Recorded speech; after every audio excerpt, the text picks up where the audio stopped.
샬롬, 말씀 읽어주는 김기훈 목사입니다. 오늘도 기대하는 마음과 사모하는 마음을 가지고 하나님의 말씀 함께 읽겠습니다. 창세기 48장 8절부터 22절까지의 말씀입니다. 그러고 나서 야곱이 요셉의 아들들을 보고 물었다. 이 아이들은 누구냐? 요셉이 아버지에게 말했다. 이 아이들은 하나님께서 이곳에서 제게 주신 제 아들들입니다. 그러자 야곱이 말했다. 내가 축복할 수 있도록 그 아이들을 내게 데려오너라. 이스라엘은 나이가 많아 시력이 떨어져서 거의 앞을 볼 수 없었다. 그래서 요셉이 그들을 가까이 데려갔다. 연로한 이스라엘이 그들에게 입을 맞추고 껴안았다. 그런 다음 요셉에게 말했다. 내가 내 얼굴을 다시 보리라고는 생각지도 못했는데 하나님께서는 내 아이들까지 보게 해주셨구나.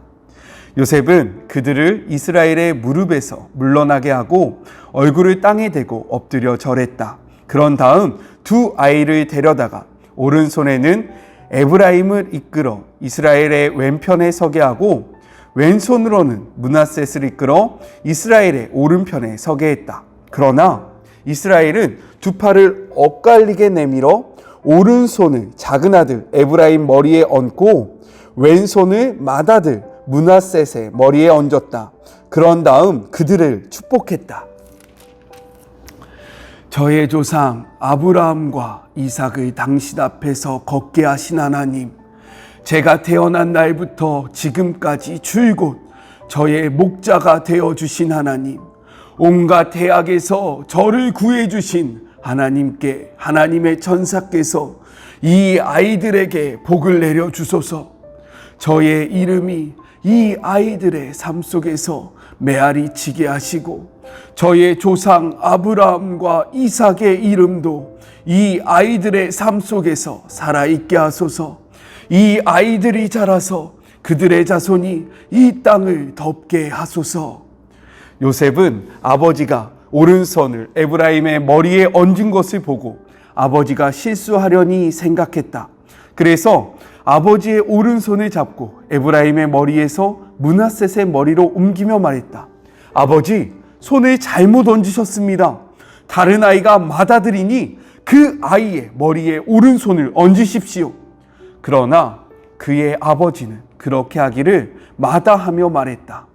내 아들아, 나도 안다. 내가 무엇을 하는지 나도 안다. 므낫셋도 민족을 이루어 크게 될 것이다. 그러나 그의 아우가 더 크게 되고 그의 후손은 민족들을 부유하게 할 것이다. 그러고는 두 아이에게 축복했다. 이스라엘 백성이 너희의 이름으로 이렇게 축복하리라. 하나님께서 너를 에브라임과 므낫셋처럼 되게 해주시기를. 이렇게 함으로써 그는 분명하게 에브라임을 므낫셋 앞에 내세웠다. 이스라엘이 요셉에게 말했다. 이제 나는 곧 죽을 것이다. 하나님께서 너와 함께 계셔서 내가 내 조상의 땅으로 무사히 돌아갈 수 있게 해주시기를 빈다. 너는 형제들 가운데 첫째나 다름없으니 내가 칼과 활로 아무리 사람의 손에서 빼앗은 산등성이 땅을 내게 선물로 준다. 이것은 하나님의 말씀입니다. 오늘 본문에 대해서 이야기하기 앞서서요, 함께 묵상하지 못했던 토요일과 그리고 주일의 본문을 잠깐 이야기하고 넘어가 볼게요. 토요일은요 47장 13절부터 26절의 본문이었는데 이 내용이 무엇이냐? 그 땅의 기근이 더욱더 심해집니다. 그래서 창고에 저장했던 이 곡식들을 온 백성에게 팔기 시작해요. 중요한 것은 무엇이냐면 그 판매 금액을요 전액 다 바로에게 넘겨주었다라는 거죠. 자신이 중간에서 조금씩 꿀꺽꿀꺽 할 수 있고요. 자신의 지혜로 말미암은 것이기 때문에 이 소유를 자신에게 돌릴 수 있었지만 요셉은 그렇게 하지 않았다라는 거예요. 왜요? 그는 하나님 앞에 정직했고요. 그 하나님 앞에 정직했던 그 정직함으로 자신이 섬기던 그 주인에게도 사람과의 관계성 속에서도 정직했다라고 성경은 이야기하고 있는 거죠. 우리는 그리스도인입니다. 그렇다면 우리가 하나님과의 그 관계성 속에서 쌓아온 이 모든 것들요, 우리 주변에 있는 자들에게 동일하게 행해야 한다라는 사실을 이 본문을 통해서 생각해 볼 수 있는 거예요. 그렇게 살아가시는 저와 그리고 여러분이 되시길 주님의 이름으로 권면합니다. 주일날의 본문은요, 47장 27절부터 48장 7절까지의 기록인데요. 이것은 무엇을 담고 있냐? 7년간의 그 기근이요, 혹독했던 기근이 끝나게 됩니다. 그리고 이스라엘의 자손들이요, 그 고센 땅에 잘 정착을 하게 돼요. 그래서 성경은 이들이 생육하고 번성하였다라고 기록을 하고 있습니다. 이것은 그 하나님께서 아브라함과 그리고 이삭과 야곱에게 했던 그 약속을 신실하게 이행하고 계심을 보여주고 있는 거예요. 그들이 이 땅에서 번성하였고요, 잘 정착하고 있을 때에 야곱은 자신의 그 생애가 얼마 남지 않았다는 것을 깨닫고요, 자신의 아들 요셉에게 자신의 시신을 이 애굽 땅, 고센 땅에 묻을 것이 아니라 잘 갖고 있다가 너희들이 하나님께서 약속하신 그 가나안 땅에 돌아갈 때에 나의 뼈를 가지고 가서 나의 시신을 갖고 가서 그곳에서 나를 장사하여라 라고 명령합니다. 그 일이 있은 후에요, 요셉의 아들 2명, 누굽니까? 므낫세과 에브라임을요, 자신의 아들로 입양하는 일이 벌어져요. 이것을 통해서 우리가 두 가지를 생각해 볼 수 있는데요. 첫 번째는 무엇입니까? 이스라엘, 야곱은요, 애굽, 그 고센 땅에서 부족함이 없이 지냈음을 우리가 알 수 있죠. 왜요? 바로가 그것을 허락했고요. 그리고 자신의 아들이 애굽의 총리인 거예요. 그렇게 하니까 뭐가 부족했겠습니까? 모든 좋은 것들을 누렸겠죠. 하지만 그는 그 땅, 고센 땅에 안주하면서 살아가는 것이 아니라 그의 마음속에는요, 하나님께서 약속하신 그 가나안 땅이 있었다라는 거예요. 이 땅이 너무나도 풍요롭고 좋았지만 자신이 돌아가야 하는 곳이 어디인지 하나님의 언약을 통해서 분명히 깨달았다라는 거죠. 이것을 통해서 우리가 생각할 수 있는 것은 무엇이냐면, 우리는 이 땅 속에서 살아가지만 이 땅에 안주하며 살아가면 안 된다라는 거예요. 우리에겐 돌아갈 본향이 있습니다. 우리가 베드로 전서를 함께 묵상하면서 이것들에 대해서 이야기했잖아요. 그렇지 않아요? 우리는 에클레시아, 부르심을 받은 자들, 우리는 구별된 자들, 이 땅에서 나그네라는 것을 분명하게 알았지 않습니까? 그렇다면 우리는 이 땅에서 안주하기보다는 하늘 소망을 가지고 살아가야 된다라는 거예요. 그렇게 살아가고 계십니까? 이 땅에서 모든 것을 누리려고 하고 계시진 않아요? 우리의 모습을 돌이키시는 그런 시간들이 되셨죠? 이미 묵상이 끝났으니까요. 자, 그리고요, 그 두 아들을 자신의 아들로 입양하는 이 장면을 통해서 왜 이후에 진행되는 그 12지파가 나뉠 때 요셉의 이름이 없고 에브라임과 므낫셋의 이름이 기록되는지 우리가 알 수 있다는 거예요. 성경을요, 꾸준히 읽다 보면 왜 그런지 이해하게 되니까요, 성경을 단편적으로 보는 것이 아니라 처음부터 끝까지 쭉 읽으면서 성경의 맥을 잡아가시는 주의 모든 자녀들이 되시길 주님의 이름으로 권면합니다. 자, 그렇다면 오늘의 본문도 같이 한번 이야기를 나눠볼까요? 이스라엘이 요셉을 불러서요, 이렇게 물어요. 무엇이라고 묻냐면, 이 아들들이 누구냐라고 물어요. 그러니까요, 요셉이 대답합니다. 9절 후반절이에요. 우리 개역개정을 통해서 같이 한번 읽어볼까요? 이는 하나님이 여기서 내게 주신 아들들이니이다 라고 이야기해요. 무엇이라고요? 하나님이 여기서 내게 주신 아들들이다 라고 이야기하고 있는 거죠. 여기에서 내게 주신이라는 이 표현을 그 원어적으로 보면요, 이러한 의미로 우리가 생각해 볼 수 있어요. 하나님께서 내게 맡기신 혹은 내게 위임하신 자들입니다 라고 우리가 생각할 수 있다라는 거죠. 무엇이라고요? 나에게 맡기셨다. 그리고 나에게 위임했다. 성경은 또 이야기합니다. 시편 127편 3절이에요. 보라, 자식들은 여호와의 기업이요 태의 열매는 그의 상급이다 라고 분명하게 이야기하고 있는 거죠. 즉 이를 통해서 우리가 무엇을 생각해 볼 수 있습니까? 우리의 자녀들은요 나의 소유가 아니라 하나님의 기업이라는 거예요. 그렇기 때문에 이 자녀들을 양육할 때 나의 뜻, 나의 의지로 양육할 것이 아니라 하나님의 뜻이 무엇인지, 하나님이 누구인지를 알려주는 것이 우리에게 가장 중요한 것이다 라는 것을 깨달을 수 있습니다. 혹시 결혼을 하시고 자녀가 있으신 분들, 이 영상을 보시는 분들 중에서 부모 세대는요 분명히 알아야 돼요. 자녀는 우리의 소유가 아니라 하나님의 소유고요, 하나님의 것입니다. 믿으십니까? 그렇기 때문에 자녀들에게 많은 물질을 주면 너무 좋겠죠. 좋지 않겠습니까? 이 어려운 시대를 편하게 살아가기 위해서 그들에게 물질과 지위를 주는 건 너무나도 중요하지만, 중요하다? 너무나도 좋겠지만 그보다 더 중요한 것이 있어요. 무엇이냐면 하나님이 누구인지, 하나님의 뜻이 무엇인지를 분명하게 가르쳐주는 것입니다. 우리 자녀들에게 아무것도 주지 않아도 돼요. 하지만 하나님이 누구인지, 하나님이 어떠한 분인지를 분명하게 가르쳐주시는 주의 모든 자녀들이 되시기 주님의 이름으로 권면합니다. 계속해서 말씀을 볼게요. 자, 10절을 보면요 이렇게 기록되어 있어요. 이스라엘의 눈이 나이로 말미암아 어두워져 보지 못하더라 라고 이야기하고 있습니다. 그 이스라엘, 야곱이요 나이가 많아져서 147세이지 않습니까? 그러니까 눈이 어두워진 거예요. 그런데 중요한 것은 무엇이냐면 이가 비록 육신의 눈은 어두워졌지만 이의 영적인 눈은 너무나도 밝았다라는 거예요. 왜 그러냐면 이후의 말씀들로 우리가 함께 살펴볼 건데, 선택과 축복에 대한 하나님의 절대 주권을 분명하게 깨닫고 있기 때문입니다. 무엇인지 우리 계속해서 이야기를 나눠볼게요.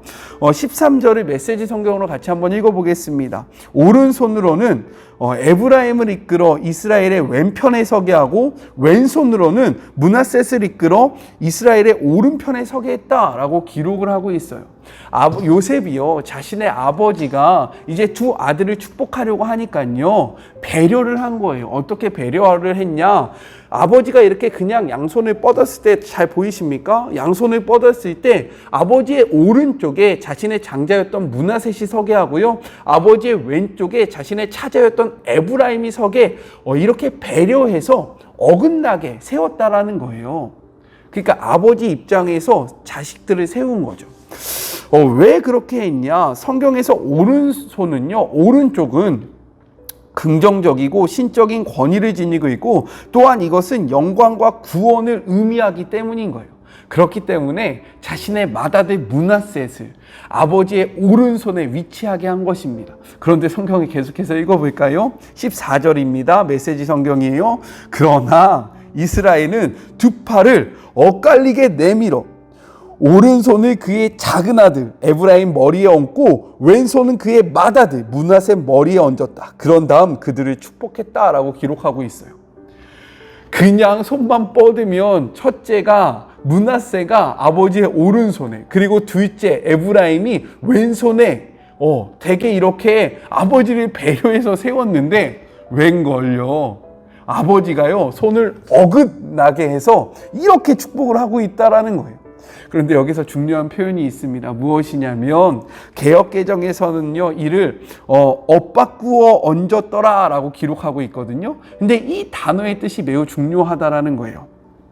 엇바꾸어 라는 단어는 원어적으로 보면 시켈이에요. 시켈.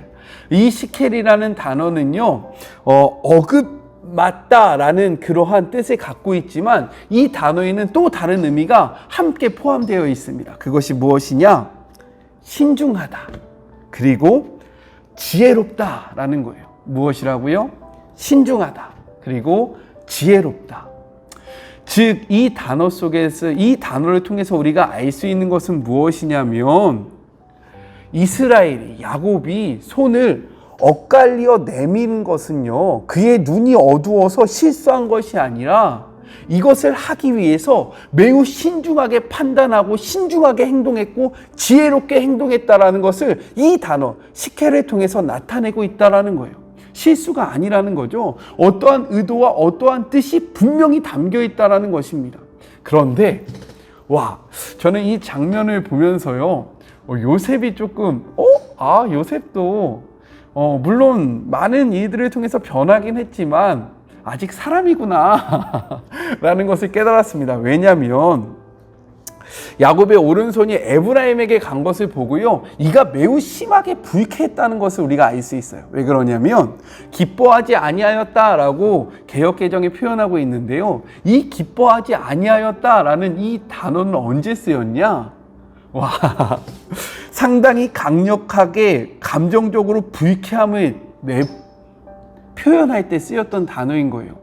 그냥 단순히 기분이 나빴고 그냥 단순히 아버지가 실수했네 라고 생각한 것이 아니라 이 엇갈림의 이 행동을 인해서요, 이의 마음이 매우 불쾌했고요, 감정적으로 매우 격양돼 있다라는 것을 드러내고 있는 거예요.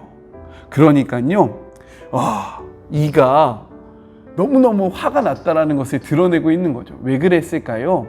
그의 이름을 보면 알 수 있어요. 므낫세.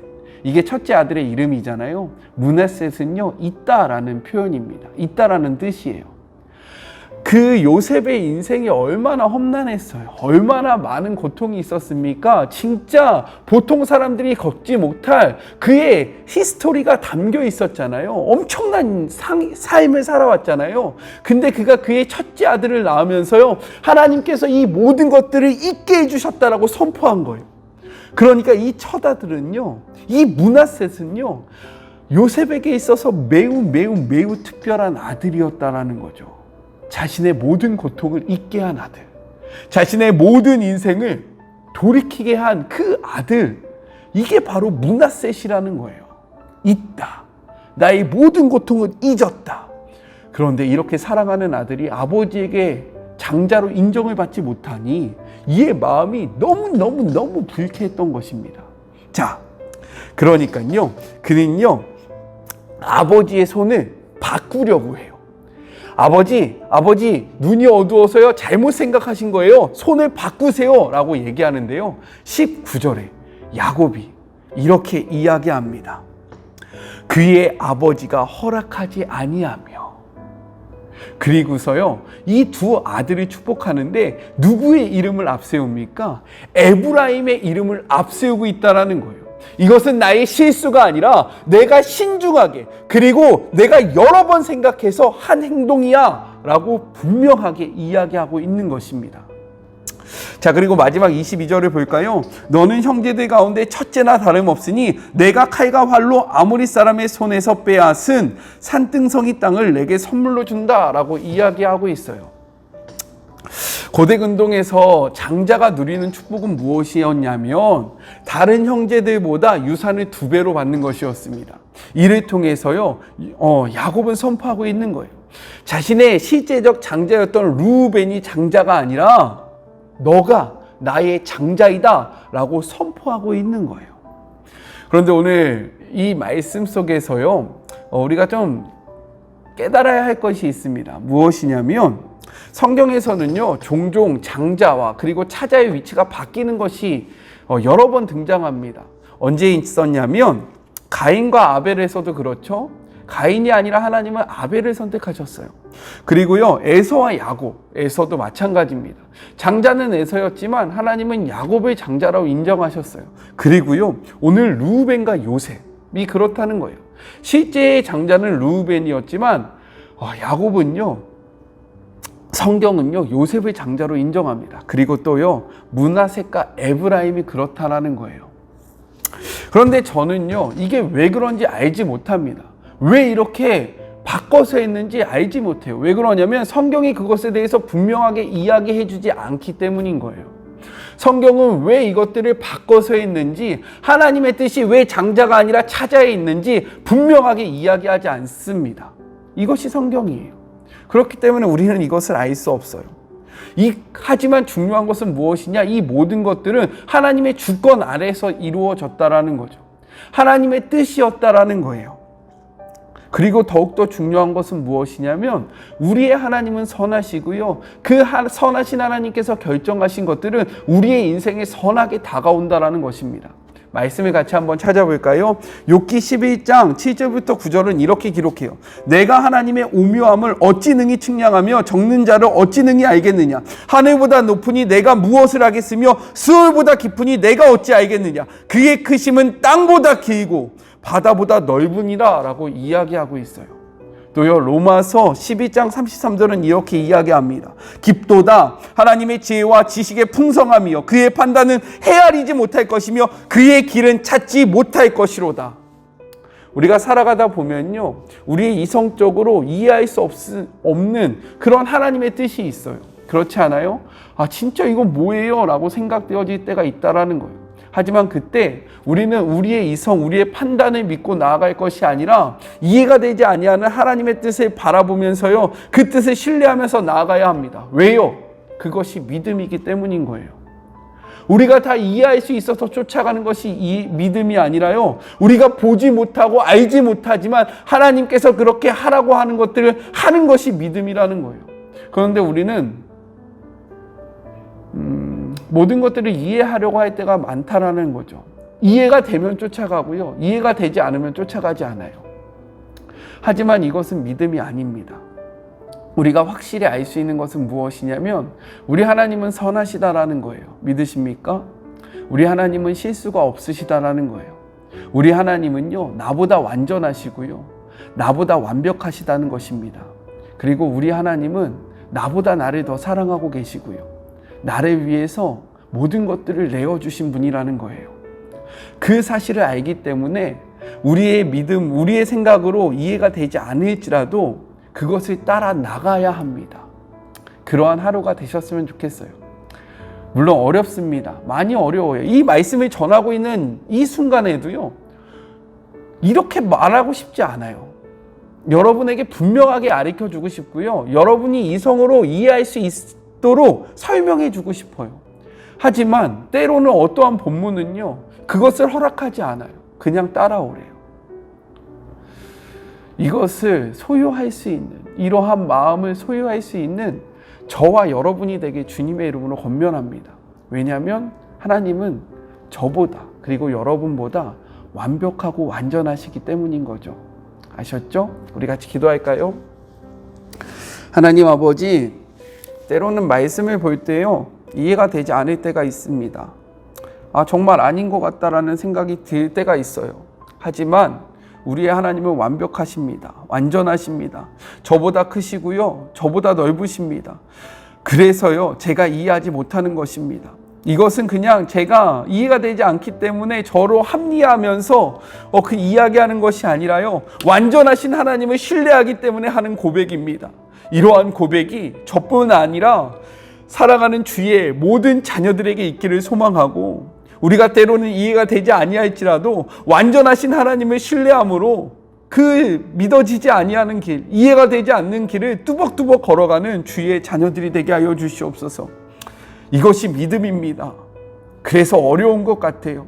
그렇기에 주님의 성령님이 필요하오니 하나님 보내주시고 우리와 동행케 하여 주셔서 깨닫게 하여 주시고, 우리가 혼자의 힘으로 이것을 하는 것이 아니라 주님과 동행하며 주님께서 주시는 힘으로 이것들을 믿고 나아갈 수 있도록 주님 축복하여 주시옵소서. 함께하고 계시는 주님을 신뢰하며 바라보기를 소망하며 예수님의 이름으로 기도드립니다. 아멘. 우리보다 완전하신 하나님을 신뢰하시는 복된 하루가 되시길 주님의 이름으로 축복합니다. 저는 또 내일 만나도록 할게요. 사랑하고 주님의 이름으로 축복합니다. 우리 내일 만나요. 안녕.